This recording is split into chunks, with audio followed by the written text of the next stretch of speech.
Salut les mecs, aujourd'hui nous allons parler du Arma Granite Voltage. Ouais, ce petit machin, franchement, m'a fait vraiment très plaisir à conduire.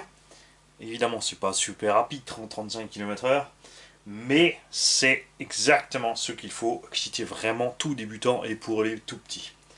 Honnêtement, le prix d'entrée est de 500, je crois 130 par là, 130, 150 euros maximum.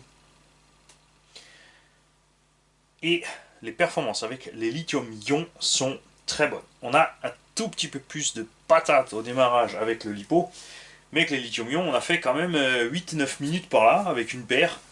La lipo 5000 a fait tout juste une vingtaine de minutes. Donc je pense qu'on fera aussi bien, si pas plus niveau autonomie, avec 3 paires de lithium-ion. Parce qu'en plus, on va dispatcher la consommation sur, comme on est en parallèle, on va moins stresser chaque paire. Plus tu as de paires, moins il y aura de stress dessus. Et on sera toujours encore plus léger qu'avec une lipo de S5000 évidemment. Tout en étant très simple à charger et à utiliser pour un gamin. Moi je trouve ça sympa. Comme j'ai dit sur la vidéo, la seule chose que j'ai dû faire, c'est changer les huiles de suspension, puisqu'elles étaient vraiment très raides, et là on est vraiment souple. Là on est agréable, j'ai mis de la 150. Comme j'ai dit, même 200 ça devrait être pas mal.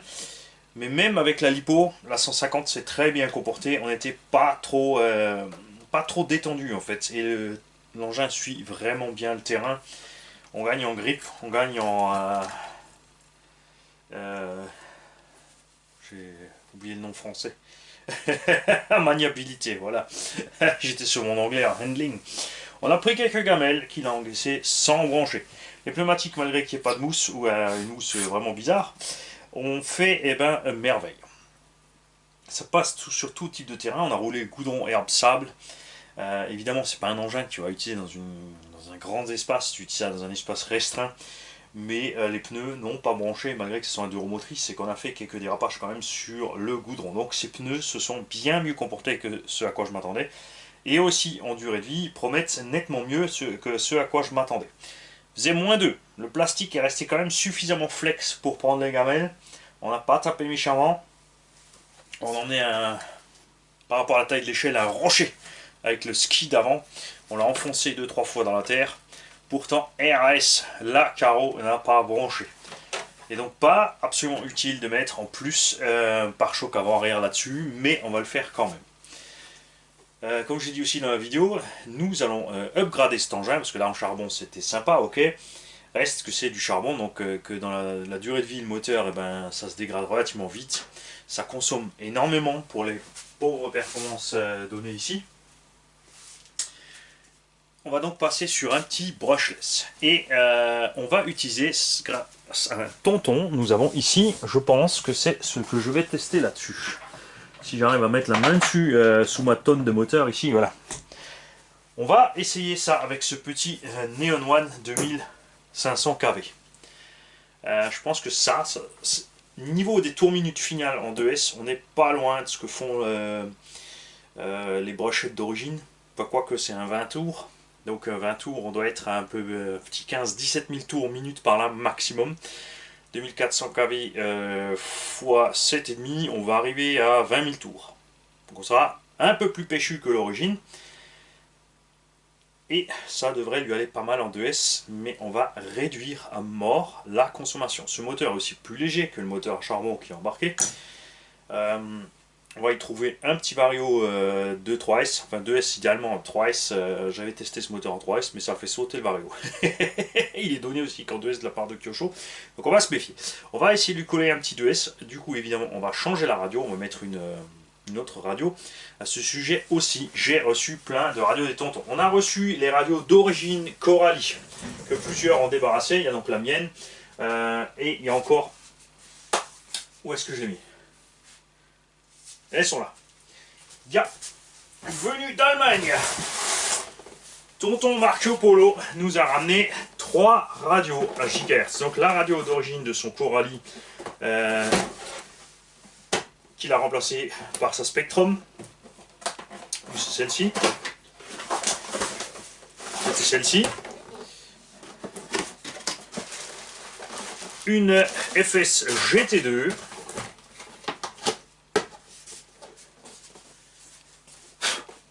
Coralie, on peut la brider sur ce type d'engin, ce sera facile à faire.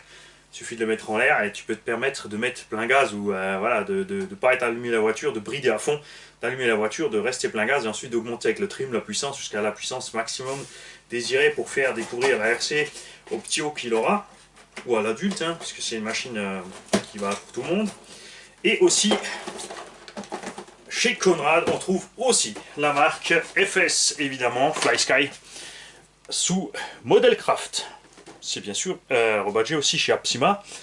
Donc une FS GT3 ici avec 2 récepteurs. Il y en a un qui a un petit problème, il y a un autre récepteur. Et nous avons reçu aussi de la Suisse de la part de Tonton Rec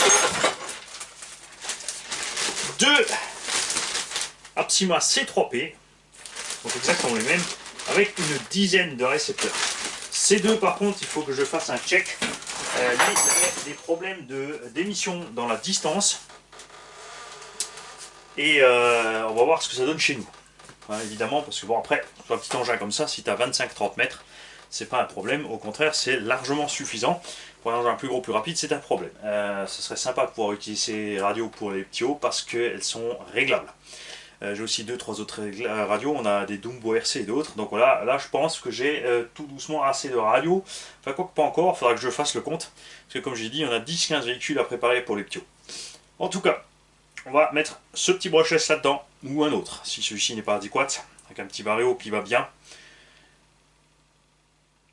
Avantage avec ce petit moteur et cette petite consommation, il faut que je me renseigne sur la coupure des lithium-ion. Normalement c'est 2,75.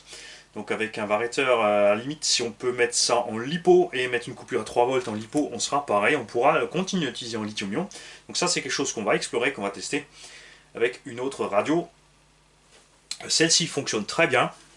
Hein, donc ceux qui veulent en acheter un neuf, comme il est sorti du carton, il ira très bien. Évidemment c'est moche, je l'ai dit dans l'unboxing, je ne comprends pas la grosse tête de cette radio. Ça sert vraiment à rien, cette tête énorme là-dessus. On va mettre une autre radio. Celle-ci va être utilisée pour un autre mini-engin que j'ai besoin parce que justement il y a un cerveau 5 fils là-dessus. Donc on va pouvoir tout intégrer dans un autre véhicule plus léger dans lequel ça fera merveille. Et une fois qu'on aura essayé cet engin, qu'on sera content ou pas avec les réglages, quand on aura trouvé ce qu'il nous faut en brushless par rapport à si on peut encore utiliser lithium-ion ou pas, si effectivement ça fonctionnera qu'en lipo, on va glisser nous deux autres lipo dedans, grâce aussi, on a reçu des lipo de la part de certains tontons.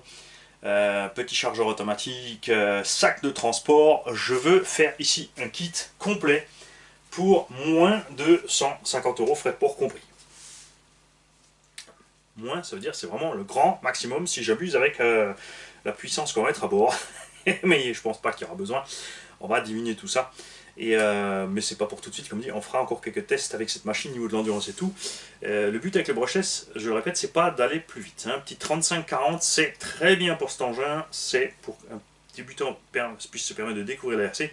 L'avantage du brushless, ça sera évidemment l'autonomie beaucoup plus grande. La transmission tiendra le petit punch en plus, il n'y a pas de souci, je ne m'inquiète pas. Mais nous, évidemment, on fait encore un paquet de tests avec ça, parce que je veux voir justement où ça va niveau endurance avec cette petite machine, avant de la libérer et de laisser quelqu'un s'éclater avec. Et là, je vais l'éteindre comme d'habitude par côté, alors que comme je me suis mis de travers, parce qu'on m'a dit « Ouais, c'est sympa avec l'autre angle de vue et tout, la machine est plus près ».